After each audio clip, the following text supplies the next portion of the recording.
Saudara, memasuki tahun kedua pelaksanaan, publik mencatat sejumlah persoalan terkait dengan pelaksanaan program unggulan pemerintah makan bergizi gratis. Salah satunya adalah terkait dengan kasus keracunan. Tetapi tidak hanya itu, ada juga sejumlah persoalan lain, mulai dari pengawasan hingga penggunaan anggaran yang kemudian menjadi pertanyaan publik. Lalu bagaimana Badan Gizi Nasional menjawab pertanyaan ini? Saya akan tanyakan secara eksklusif kepada Profesor Dadan Hindayana, Kepala Badan Gizi Nasional. Prof, terima kasih untuk waktunya, Prof. Ya, sama-sama. Baik. Selamat datang, Mas Dipo. Saya ingin langsung ke kasus yang paling dekat dan paling baru, Prof Dadan, bahwa di Jakarta ada kasus keracunan yang diduga akibat MBG. 135 siswa dan guru mengalami keracunan. 72 diantaranya harus menjalani perawatan. Apa penjelasan dari BGN? Mengapa kasus keracunan kembali terjadi di ibu kota?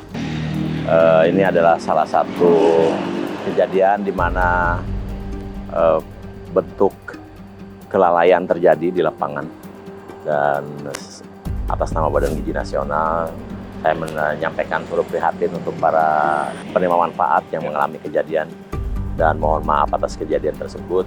Dan kami sedang melakukan investigasi secara detail kurang lebih penyebabnya apa, karena dari hasil saya ke lapangan ada orang tua siswa yang mencicipi baksonya saja terkena. Gitu. Jadi bukan dugaan kami tadinya kan disebabkan karena sausnya yang sudah terlalu lama dipanaskan. Untuk sementara SPPG-nya kita suspend. Ada kurang lebih 1.750 SPPG yang kita suspend sementara. 1.750 SPPG disuspend? Seluruh Indonesia. Itu penyebabnya karena IPAL-nya tidak ada, atau belum mendaftar SLHS, atau juga ada juga yang IPAL-nya sudah ada, kemudian sudah daftar SLHS, kualitasnya juga bagus, tetapi sertifikatnya belum keluar lebih dari 1 bulan. Itu pun kami suspend. Kami sedang berusaha untuk meningkatkan kualitas agar keamanan pangannya lebih terjamin. Oke. Saya izin tanyakan bahwa sejumlah kasus keracunan yang terus terjadi dalam implementasi program makan bergizi gratis ini, ada yang menyebut bahwa ini merupakan kelalaian dari BGN terkait dengan pengawasan. Tanggapan Anda? Ya, begini, kami kan sudah menetapkan SOP. Kami menetapkan standar. Kemudian kami buat juga juknis. Ya. Nah, memang tantangan bagi kami adalah bagaimana agar ini dipatuhi secara penuh oleh seluruh mitra, seluruh SPPG di seluruh Indonesia. Oke. Jadi memang kami sedang berusaha meningkatkan intensitas tersebut. Ada tanda-tanda perbaikan karena jumlah kasusnya terus menurun ya. Meskipun kita ingin menghilangkan total kejadian tersebut agar masyarakat lebih percaya dengan apa yang kami lakukan. Oke, tentu itu yang akan kita dukung, tapi saya ingin tanyakan Prof bahwa ada satu lagi hal yang kemudian viral di media sosial dan menjadi perbincangan publik ketika ada perencanaan pembangunan SPPG di Cakung bersebelahan dengan tempat pembuangan sampah. Apakah itu memang sesuai dengan standar yang kemudian ditetapkan oleh BGN? Enggak, justru kami tidak akan pernah meloloskan. Tidak akan pernah meloloskan? Tidak akan pernah meloloskan satu ya SPPG yang berdekatan dengan tempat pembuangan sampah. Kemudian 2 SPPG yang berdekatan dengan kandang hewan. Ada 2 poin, artinya SPPG tidak boleh dibangun berdekatan atau bahkan berdampingan dengan tempat pembuangan sampah dan juga kandang hewan. Dan saat ini kita berada mungkin di salah satu SPPG di kawasan Babakan Madang ya, Bogor, Jawa Barat. Sebenarnya untuk yang paling proper atau paling layak SPPG ini berdiri, tata letaknya seperti apa, Prof? Mungkin bisa dijelaskan dari SPPG ini. Dalam standar kami itu bangunannya 20 kali 20. 20 kali 20? Ya, dengan luas lahan minimal 600 meter persegi. 600 meter persegi. Itu standar kami. Oke. Kalau untuk bangunan ini, Prof, mungkin Wah, ini terlihat bangunan sangat ini megah sih ya? lebih dari cukup. Lebih dari cukup? Lebih mewah sekali kalau menurut saya. Ini standarnya melebihi standar yang ditetapkan oleh Badan Gizi Nasional. Karena luas lahannya sudah hampir 1.200 ini. Oke. Ya. Dan ini kebetulan SPPG yang awalnya merupakan mitra yang bergerak di bidang catering. Bergerak di bidang catering. Catering. Boleh saya tunjukkan, mungkin ini Ya, masih boleh. ada namanya ya? Dan ini adalah salah satu mitra yang merupakan pionir yang berkontribusi positif terhadap program makan bergizi gratis, karena sudah mulai operasional dari tanggal 13 Januari 2025. 13 Kami Januari. kan mulai program 6 Januari Betul. 2025. Dan ini 13 Januari 2025 dengan kualitas yang sangat baik. Dan saya kira ini bisa menjadi contoh untuk yang lainnya. Boleh kita lihat, Prof? Oke.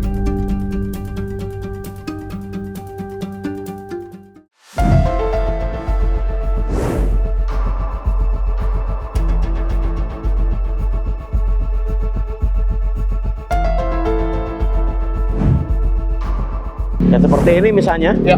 ini bagus sekali. Dari jalan ada tempat parkir, Ya. sehingga bisa mobil masuk di sini untuk unloading dan uploading ya. Oke. Ini pintu di mana nanti barang diturunkan, itu nanti keluar pintu masakan setelah selesai.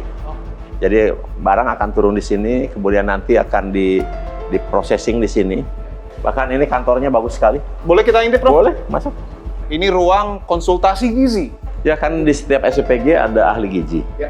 Yang kita rekrut sebenarnya lokal. Kenapa demikian? Karena ahli gizinya harus tahu potensi sumber daya lokalnya, nanti bahan bakunya apa, dan kesukaan masyarakat lokal. Ahli gizi ini berfungsi untuk menyusun menu dengan angka kecukupan gizi disesuaikan dengan penerima manfaat. Tapi bagi masyarakat umum yang tidak menerima manfaat program makan bergizi gratis, ahli gizi ini bisa dimanfaatkan oleh mereka untuk konsultasi diet dan sebagainya. Itu boleh dilakukan? Boleh, karena memang itu fungsinya.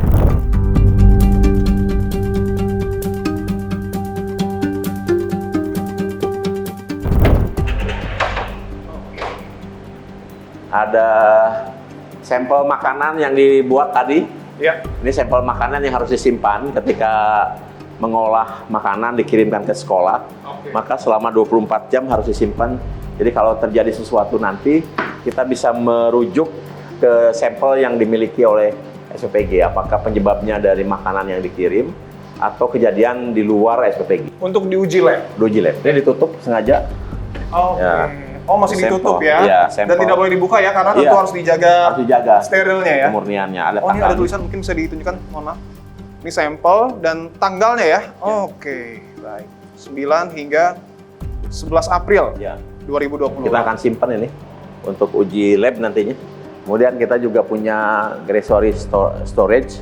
Oh, ini untuk yang kering? Ya, seperti ada untuk beras ya. Oke, ini beras masih ada ya, karena kering ya? Kemudian pisang.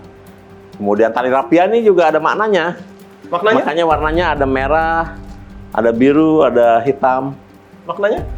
Jadi nanti warna merah katakanlah untuk AKG yang 450. Jadi kalau ada tumpukan 10 food tray, Iya. diikat oleh warna merah, ini pasti dikirim untuk anak SD sampai kelas 3. Oke, baik. Begitu SD kelas 4 sampai 6, warnanya biru. Nah, nanti hitam untuk anak SMP dan SMA. Jadi ketika di bawah itu AKG-nya sudah tahu nih dari warna rapia. Oke, Supaya tidak salah kan? Betul, Jangan baik. sampai AKG 450 dikasihkan ke anak SMA kan kurang jadi. Oke, baik. Atau AKG 750 dikasihkan ke anak SD. Pasti kelebihan, pasti terbuang. Oke. Setelah dipersiapkan, maka kemudian di processing di sini. Ini bisa dikatakan menjadi kunci utama operasional dari Ya. SPPG karena adalah Kitchen. ruang produksi atau dapur. Jadi kita nggak sebutnya sebagai dapur MBG, karena dapur itu hanya satu bagian dari 3 fungsi yang ada di SPPG. Di sinilah kemudian seluruh masakan diolah, dan kemudian setelah selesai, maka dikirim ke ruang depan untuk diporsi. Iya. Diporsi sesuai dengan juga nanti dengan AKG-nya masing-masing. Jadi nanti akan ada meja yang untuk anak porsi kecil, Ya. ada yang porsi sedang, ada yang porsi besar. Oke. Dan ini menurut saya ruangannya cukup representatif.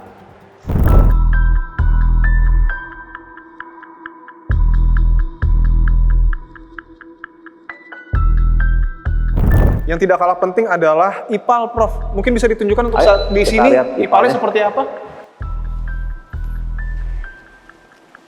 Ini salah satu contoh SPPG yang Ini yang bagus itu, sangat modern ya. ya, yang harusnya di setiap dapur kan ini kan ada saluran. Nah, saluran-saluran ini tuh, Ini saluran ini ya? ya, ini harus ada gas trap. Jadi lemak itu harus harus ada perangkapnya di akhir saluran itu. Kemudian dari akhir saluran itu kita akan salurkan ke IPAL di belakang. Boleh kita ke sana, Prof? Boleh. Oke, artinya di dalam dapur pun ada saluran khusus. Saluran. Jadi seluruh dapur yang sesuai dengan SOP kita sudah seperti ini. Oke. Kita akan coba melihat secara utuh, saudara, proses ataupun instalasi pengolahan air limbah yang ada di sini. Ini adalah kolam IPAL. Jadi ada minimal 5, yang ideal itu 5. 1, 2, 3, 4, 5. Ya, Oke. jadi dari mulai saringan kerikil, saringan batu bata, kemudian akhirnya di ujung kondisinya harus dalam keadaan sudah bening dan baru disalurkan ke luar. Oke, dan ini yang tidak ditemukan di SPPG Pondok Kelapa 2? Ya, yang belum ditemukan. Belum ditemukan. Dan harus bangun seperti ini. Dan, Harus bangun seperti dan ini, tidak ya? sedikit sekarang ada mungkin sekitar 1000-an SPPG yang harus membangun IPAL seperti ini.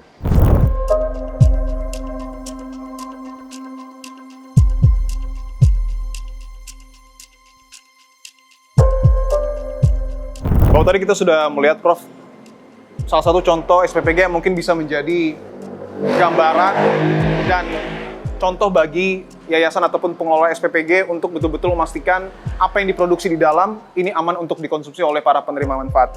Tapi ada satu desakan yang kemudian disampaikan oleh Komisi 9 DPR RI yang menyebut jika ada SPPG yang kemudian menyalahi operasional bahkan mengakibatkan keracunan, itu harus ditutup permanen. Tanggapan Anda, Pak? Perlu diketahui bahwa sampai sekarang ada 26.360 satuan pelayanan pemenuhan gizi di seluruh Indonesia, termasuk yang kita lihat ini. Ini adalah kontribusi mitra.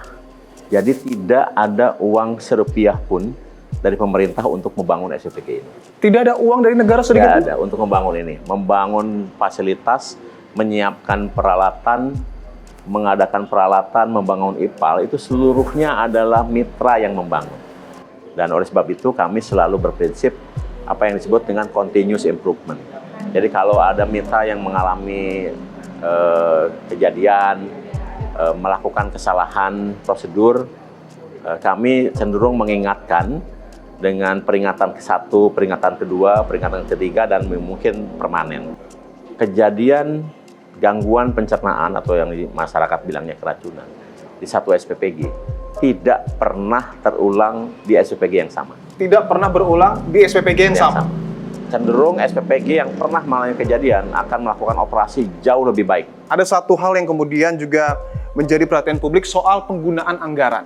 Kita tahu bahwa banyak sekali video viral di media sosial yang menunjukkan motor listrik MBG ini sudah mulai berdatangan dan dengan jumlah yang cukup banyak, Prof.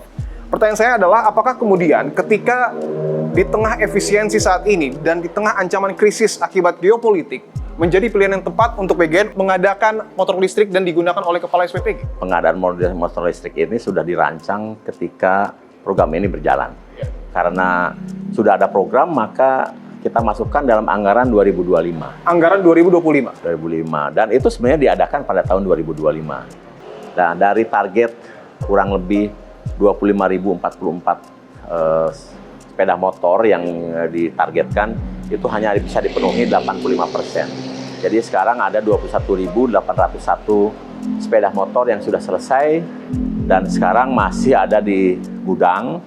Masih kami harus lakukan yang disebut dengan proses administrasi BMN atau barang milik negara. Setelah selesai baru nanti akan kami kirimkan, yang kami akan utamakan di daerah-daerah yang sangat membutuhkan. Terutama daerah-daerah yang terpencil, kemudian yang lalu lintasnya agak berat, untuk melakukan koordinasi, untuk melakukan pelayanan dan lain-lain. Dengan harga yang trail itu 43 juta. 43 juta? 43,2. Kemudian yang listrik biasa itu 41,7.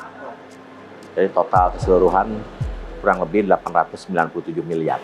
897 miliar, tidak sampai 1 triliun? Enggak, karena yang sisanya dikembalikan ke kas negara. Nah, tahun ini kita tidak ada lagi pengadaan itu.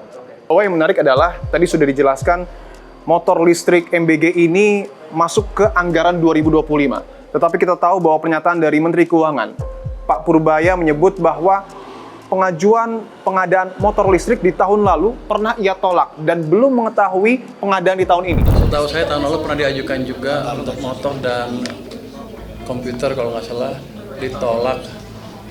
Yang tahun ini saya nggak tahu, nanti saya akan double check lagi. Harusnya sama treatmentnya. Itu tahun lalu rupanya, tahun ini nggak ada. Kita baru tahu belakangan, jadi dipotong, nggak bisa dipotong kalau nggak salah. Saya harus tanya Dirjen Anggaran lagi. Udah keburu belanja kalau nggak salah. Anda tanya ke Pak Ketua BGN deh. Tapi yang jelas tahun ini nggak ada, barusan saya cek lagi. Tanggapan Anda, Pak? Ya gini, saya perlu nyampaikan lah, mungkin Mas Dipo harus tahu, di dalam pengelolaan uang negara, you are never alone. Jadi ketika kita merencanakan satu program, maka di situ harus ada perencanaan. Program prioritas yang dimiliki oleh Badan Gizi, persetujuan ini merupakan tripartit. Badan Gizi, Menteri Keuangan, Menteri Perencanaan Pembangunan. Disetujui perencanaan itu, kemudian disiapkan anggaran. Nah, ketika anggaran disiapkan, anggaran itu tidak serta-merta bisa digunakan, itu pasti akan ada bintangnya. Atau yang disebut dengan blokir. Nah, untuk membuka blokir itu, kita juga harus konsultasi juga dengan yang sama. 3 pihak tadi. 3 pihak. Ketika dibuka anggaran, maka kita harus melakukan prosedur pengadaan. Nah, ketika prosedur pengadaan, kita pun tidak sendirian. Itu harus ada yang namanya review APIP, aparat pengawas internal pemerintah. Begitu lolos dari APIP, diajukan ke Kementerian Keuangan, disetujui. Artinya sudah boleh dilakukan. Artinya Kepala BGN ingin menegaskan bahwa pengadaan motor listrik MBG ini diketahui bahkan disetujui oleh Menteri Keuangan. Ya, tentu saja. Saya sudah sampaikan. Jadi menurut saya, mungkin ada hal yang terlewatkan saja bahwa proses ini sudah berjalan.